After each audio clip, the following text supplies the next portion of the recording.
All right, so let's take you back to our interview with the CEO of the Fuel Retailers Association, and this is the CEO, Reggie Sibiya. Reggie, hi, we have you back. Hopefully the line holds this time, because what you have to share with us is very important, of course, for our viewers, especially those who use filling stations. You know, we were told 70 filling stations around the country involved in mixing diesel with illuminating paraffin, and you were telling us that this is not something new to you, you've heard it before, but wanting to know your thoughts on what happens now. Thanks, man, and apologies for that breakdown in connection. I hope you can hear me now. So I was responding saying that we actually are reacting to the statement that was published. We are aware of the program that the DMRE does, but we do not have the list of the 70 service stations, number one. And for me, that is not that important for now.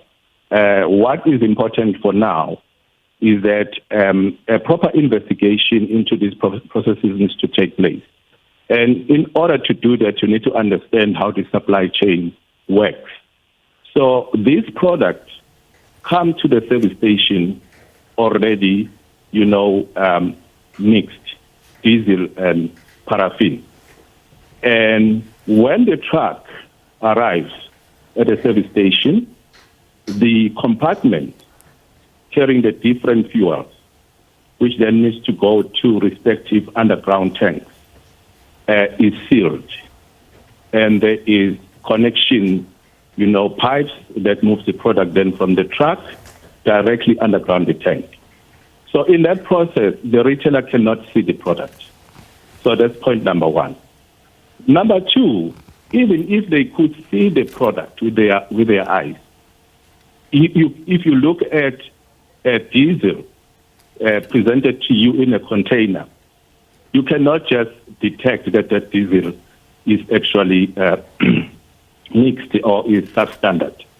So there are special equipment and tools that are actually should be invested in the supplier's premises, in the depots, so where the product goes out. If I can come to you just on those 2 points, because I want to follow up, Reggie, if I may. What you're saying to us is that in your understanding, or what you would like to hear, is whether there was culpability on the part of the retailers themselves mixing that fuel, or whether at the source, what they are purchasing, they aren't even aware is dodgy diesel. Exactly the point. Because the problem that we are having is that, so let me dissect that into two parts. Because this relationship was always based on trust. There was a time when only the oil majors, when I talk about oil majors, I'm talking about BP, Shell, Astron, you name them, Engine, Sasol, etc. Those companies still have ethics and standards. And you know that the product that comes directly from their depots has been tested and is of quality. What then created this problem is that when the wholesale licensing regime was extended to independent players in the market, which is a good thing. We're not against that, because that was about, empowering SMEs as well to come and play in the space. But the problem with that is that some of these players, then when they came in, then they took these shortcuts. That's where this practice, when the fuel comes from example, from the main social depot, it goes to Reggie Sibiya's mini depot, and Reggie has his mini depot and a client of independent service stations that are not branded.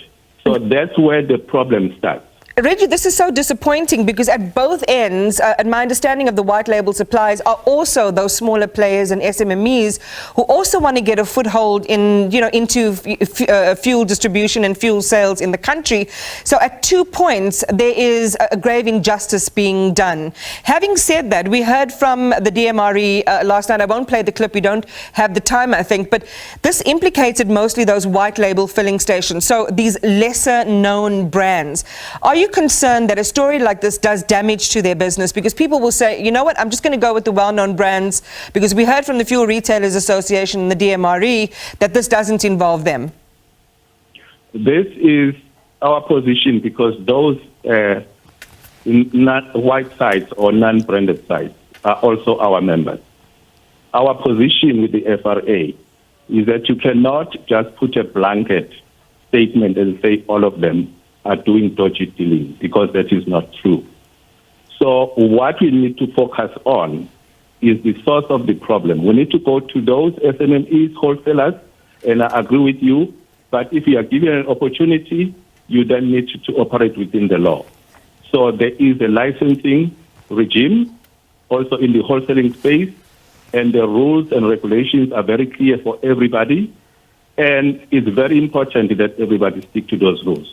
Reggie, sorry, quick one, because we've got to leave. But for consumers who are watching, and they were watching last night, know about the story, thinking, well, then who do I trust? What is your message to them about where they should have confidence to fill up their tanks? They should have confidence. You see, motorists have been filling up to every station as we speak now. So these incidences, have not been properly quantified. And but for motorists, what we want to actually leave behind is that we call on the department to really start dealing with the core issue and go to these depots that are supplying this product that is, mixed, and then actually take licenses away from them. That is the only way we can deal with this, Iman. Unfortunately, that is the only way we can deal with it. But when it comes to motorists, because, with a motorist, sometimes there is a genuine mistake where a wrong product goes to the wrong tank. We've been dealing with that for years. And the motorist has got the right. If, for example, their car breaks down, they know which filling station they actually put in. And our members actually have got a third-party liability insurance to actually cover for those things. But those are the things that we know that they genuinely have happened beyond our control and beyond the motorist control. But this one, we know where the source is. And that source must be dealt with, which is illegal wholesale trading. Well, we'll certainly follow up. Be done by the department. Thank you for that. We'll certainly follow up on those two aspects. Appreciate your time tonight. That was the Fuel Retailers Association CEO, Reggie Sibiya.